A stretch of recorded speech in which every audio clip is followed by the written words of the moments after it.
लाली गुलाली छितत आयन वो, हाँ छितत आयन वो, तोरे घर के मुहाटी संगवारी। हाँ पूछत आयन वो, हाँ पूछत आयन वो, तोरे घर के मुहाटी संगवारी। ओहो, अरे लई काला चुप करा ना वो देख देख देख वो सुना चाहिए मन खलो काटे।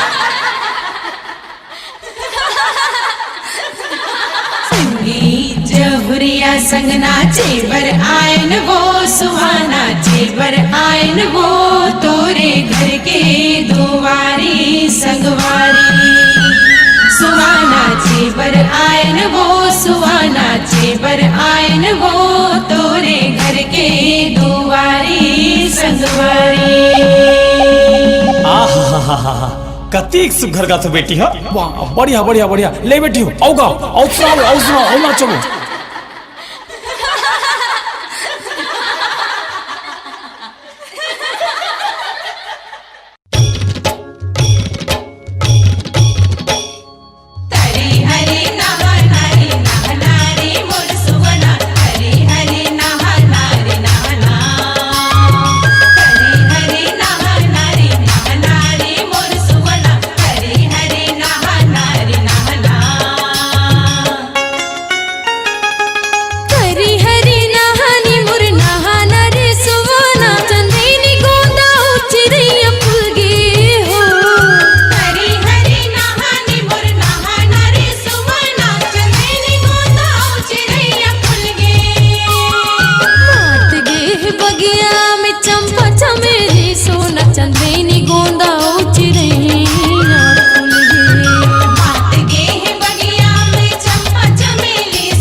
तैसे के दैबो असी नारे सुवना के तैसे के दैवो असे बेटवा ना बेटवा तोर घर भर हो नारे सुवना कीजियो तुम लाख बरिस नारे सुवना के जियो तुम लाख बरिस नारे सुवना के जियो तुम लाख बरिस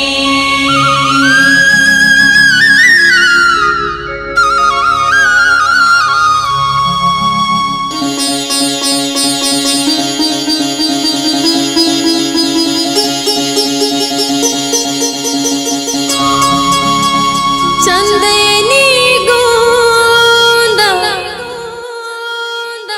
औ चिरैया फूल गे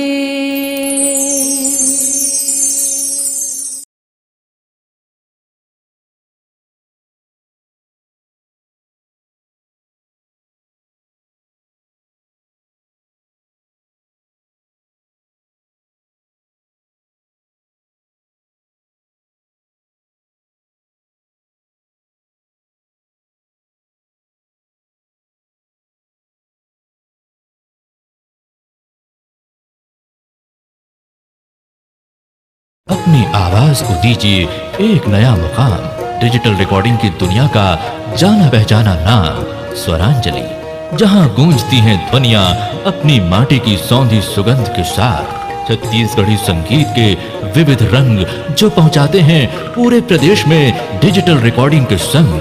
स्वरांजलि स्टूडियो, नेमीचंद गली नंबर 2, गंजपारा, रायपुर।